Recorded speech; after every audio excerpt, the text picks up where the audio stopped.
Okay, everybody, it's the moment you've all been waiting for. The Dell Latitude XT tablet/notebook. Now, before I begin, sorry it's a little bit dark in here. One of the light sockets in my dome light has failed. And no matter what light bulb you put in there, it doesn't work. It just makes a loud pop sound. The light bulbs are fine, but it's just that one light socket isn't working. So there's a bulb. Oh, there's two light bulbs in that bowl, and they both work. So anyway, have to use the piano lamp for this. So this is my tablet. I'll tell you how I got it. One day I was on Kijiji looking in Brantford, Ontario for any tablet PCs. No, they just had the kind of like the iPad type tablets. I checked Paris, Ontario. Nope. I checked Hamilton. Nope. Guelph, Cambridge. Nope. But Kitchener, that's where I found this one.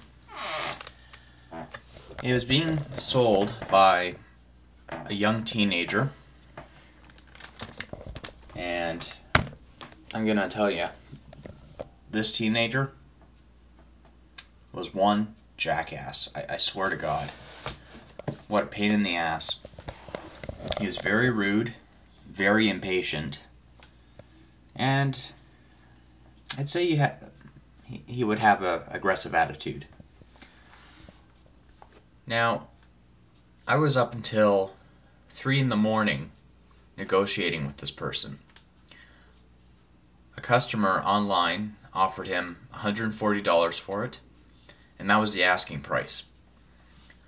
I said, okay, I'll offer you $150 with my Sony CD player. He said, deal.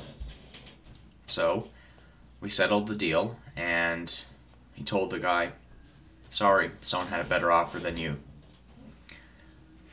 Now, when I read the ad, the machine came with everything. Came with the box, came with external CD drive, everything. But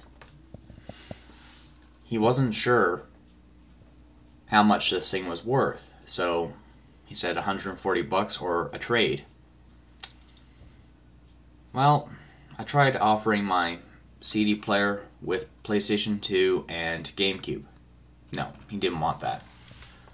So my final offer was $150 with the CD player. So that's how that happened. Now, I started to get really suspicious because this person wouldn't allow me to call him. He wouldn't give me his phone number. I said to him, why can't I call you? So we can get this negotiation done faster. He said, oh, I'm not allowed to call on my iPhone. And I said, okay, what about your telephone? A lot of people have telephones now. Well, unfortunately, some people don't use telephones anymore. They prefer to use their cell phones and all that. So, I asked him for his address. He kept avoiding that topic. He kept saying, what time are you going to be here at? I said, I'll be there around 3 or probably later on Friday. He still wouldn't give me his address, and I'm getting really impatient here. And I didn't get a single reply until after school, which was on Friday. He said to me that he had the computer packed up and ready to go. He's like, oh, what, you're not coming now? And I replied back and I said, Jesus Christ, are you stupid? I said, I've asked you several fucking times for your fucking address. I can't get from point A to point B without the address. He's like, oh yeah, the address is this. He tells me the address, and I said, thank you. Now I have the location, and now I can go to Kitchener and pick up the computer. I said it wasn't that simple. So I'm at home, tell my family that he gave me the address and we have to go in the car now. So we all got in the car, and before I left, I checked my emails. He said, what the hell's taking you so long? Where are you? I'm standing here waiting. And I replied back and I said, we're having a little bit of car problems. Which was true, because the car wouldn't start to begin with. It's a 1993 Cadillac Fleetwood. We were borrowing it from my grandpa. So I asked him to just be patient and I'll be there. So as we were driving to Kitchener, the car breaks down on the highway. And I was using my mother's cell phone to access my email account. Read the email and he said, you know what, man, screw this. I'm not doing this. I'm going to take my business somewhere else. I was pissed. I said to him, now you listen here, you little fucker. I said, we are halfway there, and if you would just give us a few minutes. He was like, no, don't bother coming. And I replied back and I said, oh, we're coming. Said to him that you don't fuck with me and my family. So we ended up showing up at the house after getting the car started again. Luckily his parents answered the door. And we paid them the $140. And they handed us the computer. The kid comes down the stairs, and he's like, hey, where's the CD player? And how come I only got $140? I looked at him and said, well, you were the one who told me not to come, the deal was off, you're going to deal with another person. And I said to him that, well, after you said that, my offer is no longer in effect. So, really, I wouldn't say that I stole this thing, but if he says to me that the deal is off, that means I don't have to offer him the CD player or the $150. That's it. So, paid him the $140. He felt like shit completely because, really,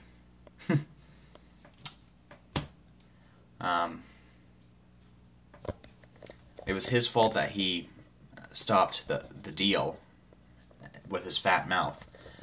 And before I left, I said one more thing to him. I said, remember this. I am not Superman. No one is. I can't zap from point A to point B in a blink of an eye. I can't just do that. And I said to him that I live in Brantford, Ontario, and you live in fucking Kitchener, Ontario. And driving from Brantford to Kitchener, especially when it's busy on the highway, especially when you have an old car breaking down on you, is not fun. And I told him that there's one thing you need to learn in life, is to be patient. You have to be patient, and also don't be rude to your customers, because they're not going to sell anything with that attitude. So as I walked away, I gave him the finger and said, motherfucker, and got in the car and drove off. So, yeah, that's how I got this computer from that snot-nosed teenager. I'm never buying anything from a teenager again. I don't care how old, I don't care how nice they are. Not happening. They don't have enough patience, apparently. This teenager didn't have enough patience, but I know that all teenagers aren't the same, but still, not doing that anymore. I prefer to make a deal with an adult because they are responsible and they have the patience to wait for someone. Unfortunately, this kid, no. He thought that I could just fly from Brantford to Kitchener just like that.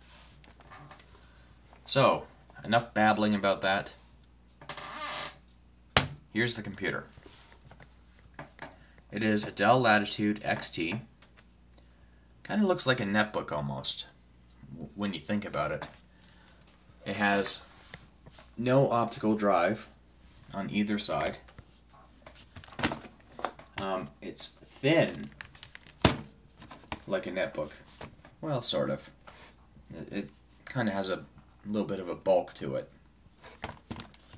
But this is all, I think it's aluminum alloy.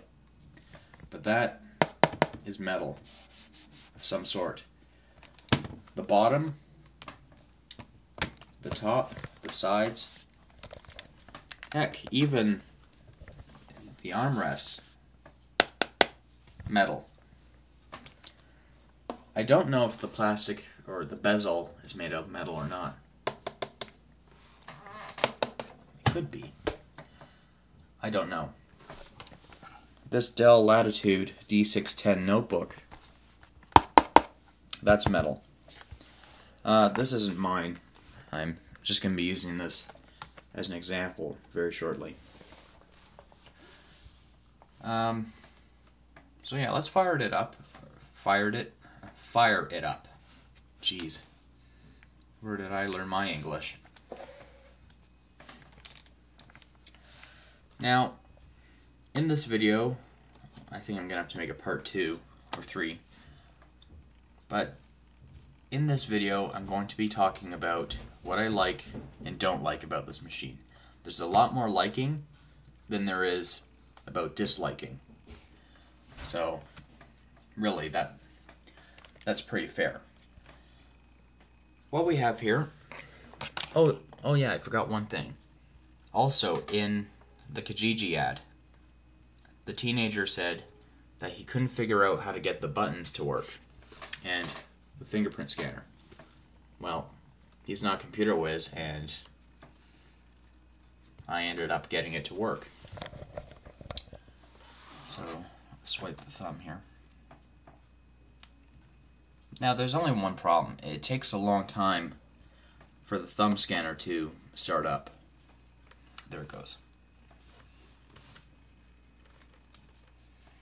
And my thumb is getting really bad looking, and the fingerprint scanner is starting to not recognize it as much. So, while that's loading, let's take a look at the specs. It has the wireless switch, Bluetooth. Unfortunately, there's no Bluetooth installed, but it does have support for one. One USB, a super disk slot, a PC MICA slot. Wow, I didn't think they still had that. Headphone and microphone port, Kensington lock.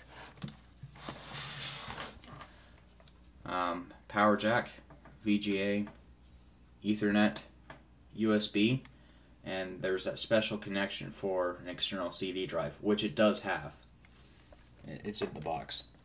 It has the scroll up and down wheel, and when you press it, it selects an item.